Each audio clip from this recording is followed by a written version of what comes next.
You are on. You are on. You are on.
Right, welcome to your program. It's another beautiful time right on here on Hours 107.2. I'm your main man, as always. I hope you've been enjoying the new month. I mean, it's the month of October. We're 10 months down the line and just about 2 months to the end of the year. Right here on Hours 107.2 is Africa Live. Also this October, we're starting the Black History Month. Of course, we still have, like I will always say, there's still a bit of issues regarding that. Some people believe it shouldn't be called Black, it should be called African, but then the discussion continues.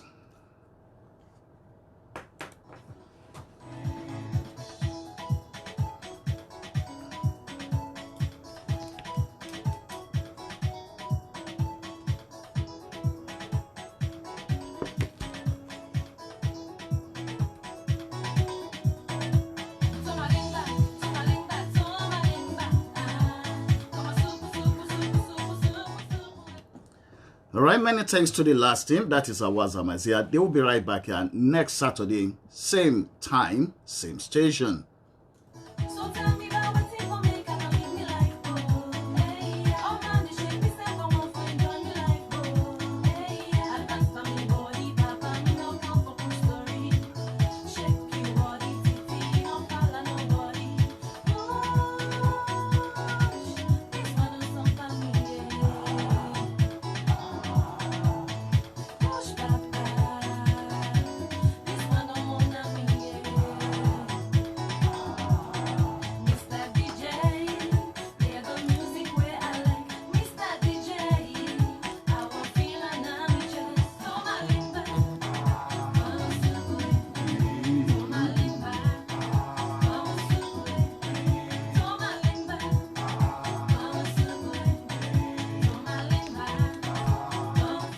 All right, remember that we have interviews lined up for today, and the first person that I will be taking on today is Regine Bews from the Pacheco / School of African Culture, which is based in Renfrewshire. That's what we'll be kicking off this year's Black History Month with.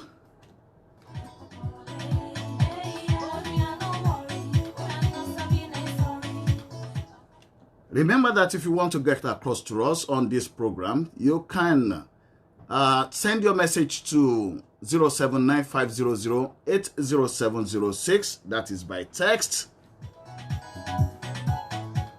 Or call into 01414201072.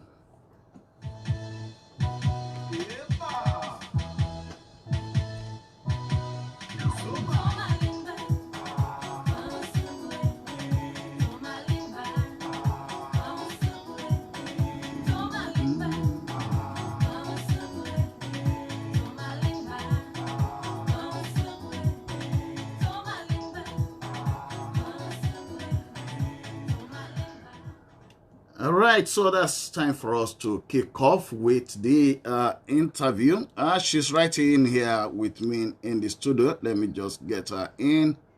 Where are we? Just trying to set that. Just 1 minute.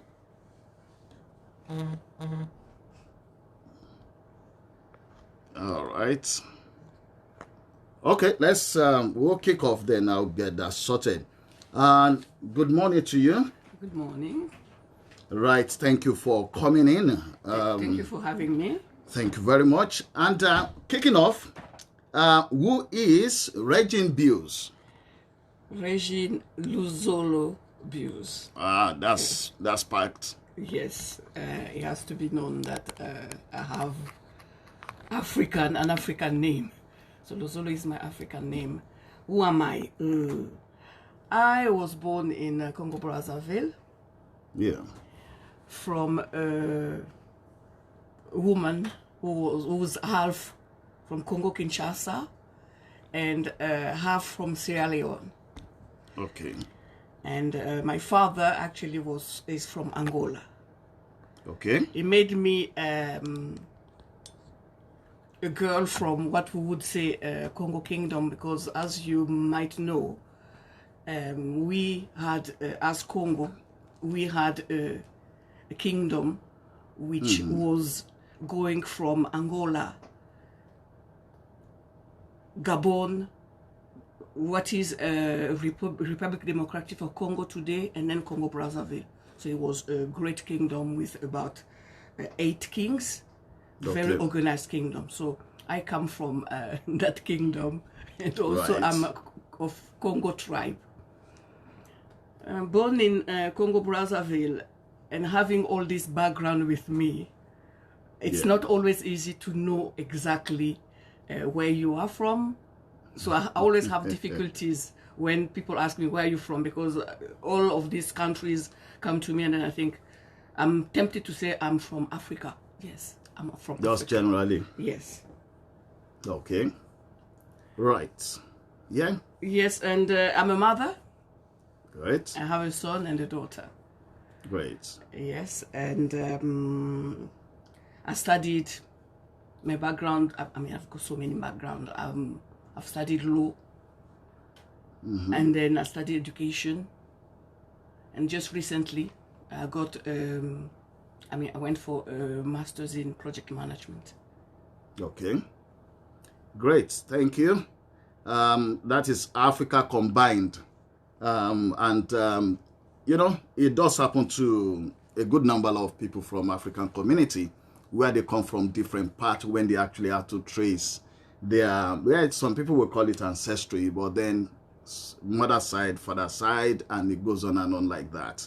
Now, let's just talk specifically about the School of African Cultures. What brought about it?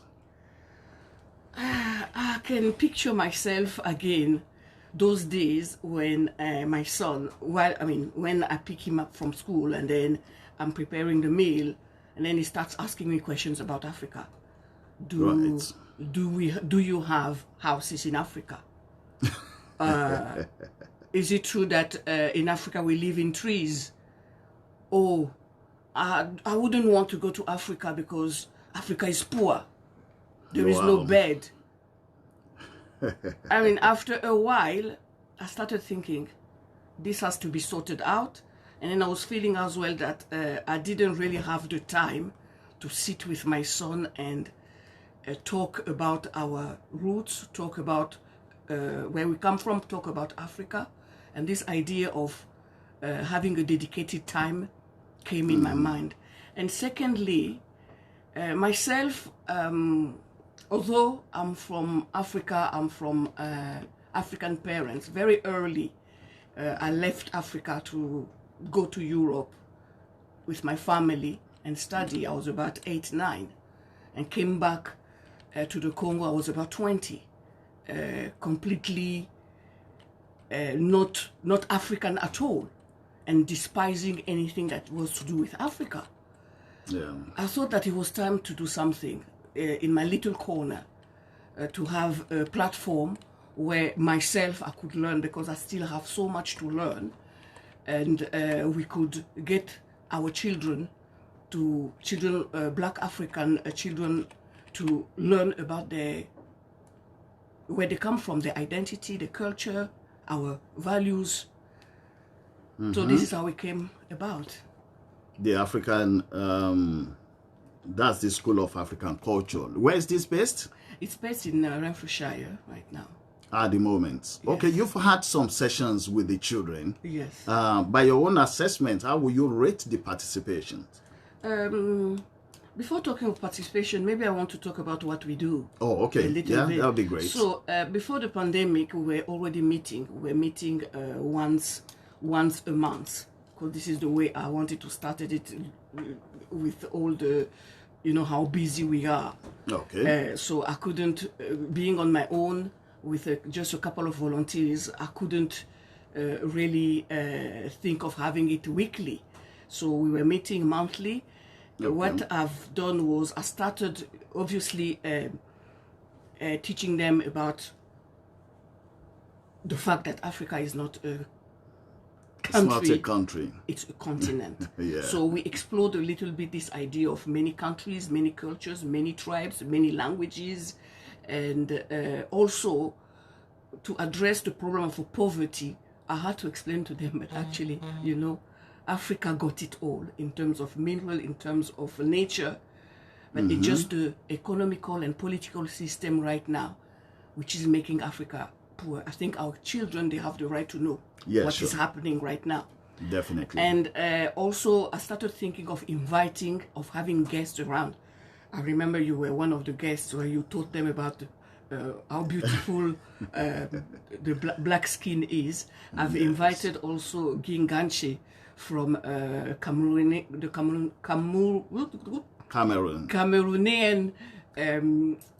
association. Yeah. Go. And also I had Johannes Gonani. Okay, that's from Pachedu. Pachedu, yes, and we are partners with Pachedu. So they came, Johannes explained about culture, how there is a diversity of culture in the world, but also in Africa, but also in families. Yeah. Because all families don't have the same culture, don't have the same values. And Guy Ngansi from the Cameroonian Association, he came and with storytelling, because storytelling is one of our identity. It's something that we do. I still remember that my grandmother, we used to sit not around the fire as it's usually made, but actually it was around food, cassava, roots and groundnuts and fruits. So we used to eat, and then she used to tell us stories. So this is what the main things we have been doing. But then after the pandemic, things went a little bit slow. And with Pachedu, we came up with the idea of having Zoom meetings. Okay. Families being at home, it was easier for families to participate. So but talking of participation, we started with about 10 families. Right. And as we're talking now, in our classes weekly, we're having about 27 children, that's exclusive of the adults. Okay, that's great, because I was going to actually ask about that, but then you've covered that. So, I mean, it's been a great session with the children, and it also possibly kept them busy during the pandemic, and could we say, gave the parents a sort of a breathing space. Yes, I mean, the kids are involved. So now you've mentioned quite lots of things, but if you are going to say something, why should parents get their kids involved in this? I believe, I wanted to maybe quote a man here. I think it was a British war secretary at the time. I didn't read much about him. I just got it from Facebook. All right. Yeah, so his name was Lord Macaulay. Okay. And talking, I mean, he traveled to Africa. He made some comments. I'm going to send this to you if you want to later. He made some comments about African people, African society was so organized and so on that it would be very hard to kind of destroy them. Yeah. And then here, to finish off, he said, I propose that we replace her old and ancient education system, her culture, for if the Africans think that all that is foreign and English is good and greater than their own, they will lose their self-esteem, their native culture, and they will become what we want them, a truly dominated nation. That's deep. That's very deep. And this is what is happening from what I'm seeing right now. Personally, it happened to me. I left Africa very early. I was about 8 or 9 to go with my family in France. For about 10 years, I was immersed into the French society, French culture. I became French with a black skin. Yeah. And all the art, all the culture, anything I knew was French. I didn't know anything. Even the writers, I only knew French writers. Okay. Which was very, very serious. So the first thing the children will get is their self-esteem. Because we're not saying that we can explore it all about Africa, but at least we can give children a taste of what is Africa, what being African is, and they can explore the culture, the values, and one of them being the respect for adults, the respect for the not calling adults with the name that I insist, their first name, but using a title before before the name of the adult. So that will be self-esteem, and also some skills. Yes. Because we're going to come to that, to the museum, the projects that your group is doing at the moment with the museum, so which covers presentations and skills. Yes. So maybe you should just take us into that. The School of African Cultures is currently involved, or is taking part in Renfrewshire Black History Month. Yes. Is that My Museum, My Me? It's the Museum of Me. The Museum of Me. Yes. Could you tell us more about that in about 2 minutes? So what happened was I was in the steering committee. You were in that steering committee. Yeah, I was there as well. Yes, and we also have Pachedu and some other Jambo Radio, some other Black African groups in Renfrewshire. So we are in the steering committee to prepare and organize Black History Month in Renfrewshire. I think it's the first time we're having a Black History Month celebrated in Renfrewshire. And this idea came up of having children to curate an exhibition for Black History Month. And we were to decide, Johannes from Pachedu and myself, what it will look like. And then Johannes came with this great idea of it has to look like something, my past, my present, my future. Great. And this is how we came up with the theme of a Museum of Me. Okay. Yeah. So during this, we're going to have about 9 sessions, and during these sessions, children have been discovering the identity, the life of Black people who are